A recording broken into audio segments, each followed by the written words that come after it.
Hello everyone, Assalamu alaikum. Today we are going to discuss about spoken English class 6. So, let's jump on the video. আজকে আমরা আলোচনা করতে চলেছি যে অতীতে কোনো কিছু হতে পারত।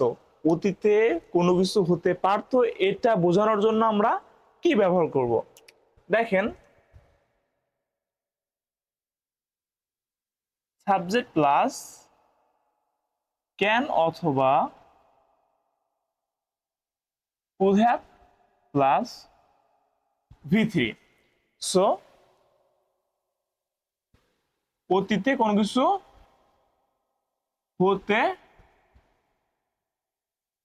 পারতো, তাহলে কোনো কিছু হতে পারতো এটা বোঝানোর জন্য আমরা কি ব্যবহার করতেছি? সাবজেক্ট প্লাস ক্যান হ্যাভ অথবা কুড হ্যাভ প্লাস V3. এখন আমি যদি বলি সে আমাকে সাহায্য করতে পারতো, সে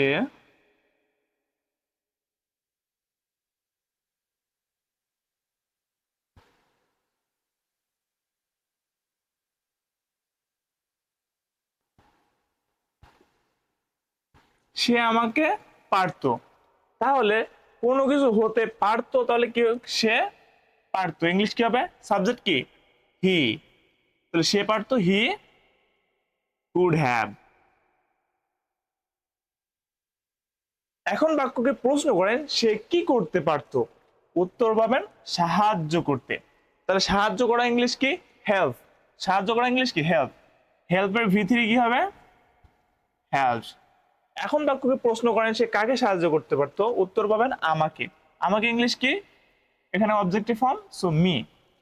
সে আমাকে সাহায্য করতে পারতো, he could have helped me. তারা আমাকে সাহায্য করতে পারতো, they could have helped me. তুমি আমাকে সাহায্য করতে পারতে, you could have helped me. So কোনো কিছু অতীতে হতে পারতো এটা বোঝানোর জন্য আমরা কি ব্যবহার করব? Subject plus can have plus V3 অথবা could have plus V3। Okay, so next আমরা কি রুলস দিতে পারি বা কি একটা সেন্টেন্স দিতে পারি বলেন তো? আচ্ছা, যদি বলা হয়, দেখেন, তারা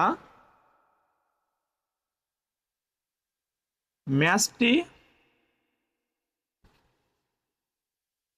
জিততে পারতো। এখন সর্বপ্রথম আপনার কাজ কি বলেন তো?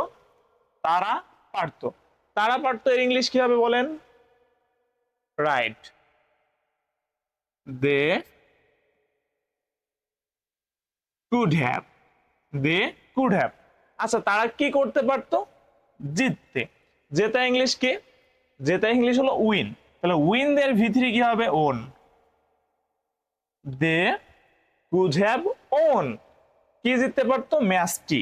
যেহেতু ম্যাচটি, টি লাস্টে টি উচ্চারণ হলে কি হয়? দা হয়। The match. তারা ম্যাচটি জিততে পারতো, they could have won the match. আমরা ম্যাচটি জিততে পারতাম, we could have won the match. তারপরে যদি বলা হয় আমি ম্যাচটি জিততে পারতাম, I could have won the match বা I can have won the match. Okay, আচ্ছা,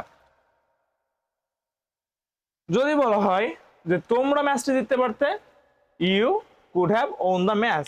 আচ্ছা,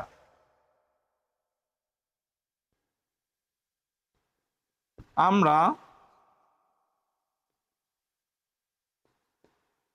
পার্টিতে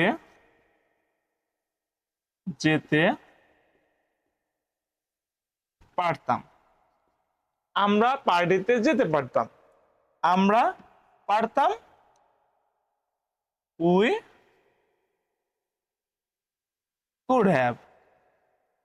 আমরা কি করতে পারতাম? যেতে। যাওয়া ইংলিশ কি? গো। তাহলে গো থেকে গন। আমরা কোথায় যেতে পারতাম? পার্টিতে। Gone to the party. Gone to the party. আমরা পার্টিতে যেতে পারতাম, we could have gone to the party. তুমি পার্টিতে যেতে পারতে, you could have gone to the party. আচ্ছা, এগুলো ওঠানো শেষ আপনাদের?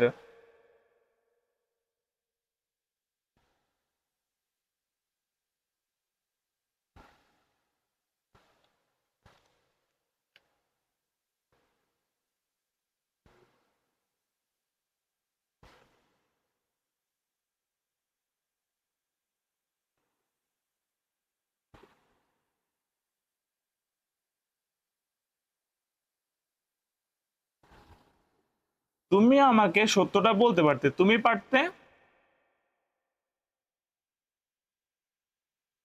You could have. তুমি কি করতে পারতে? বলতে। বলা ইংলিশ কি? টেল। টেলের ভিতরে টোল্ড। কি বলতে পারতে? মানে কাকে বলতে পারতে? আমাকে। Told me. কি বলতে পারতে? সত্যটা। The truth. তুমি আমাকে সত্যটা বলতে পারতে, you could have told me the truth. সে আমাকে সত্যটা বলতে পারতো, he could have told me the truth. He could have told me the truth. দেখেন তো সবগুলো বোঝা যায় কি?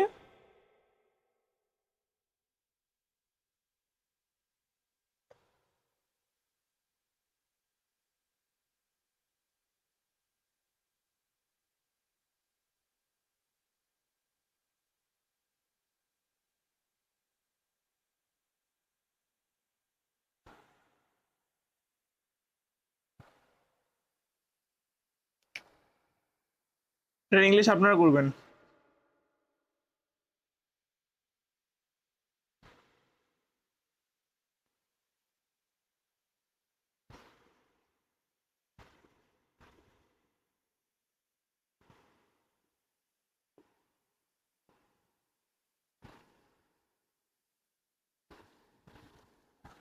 তারা দুর্ঘটনাটি এড়িয়ে যেতে পারতো।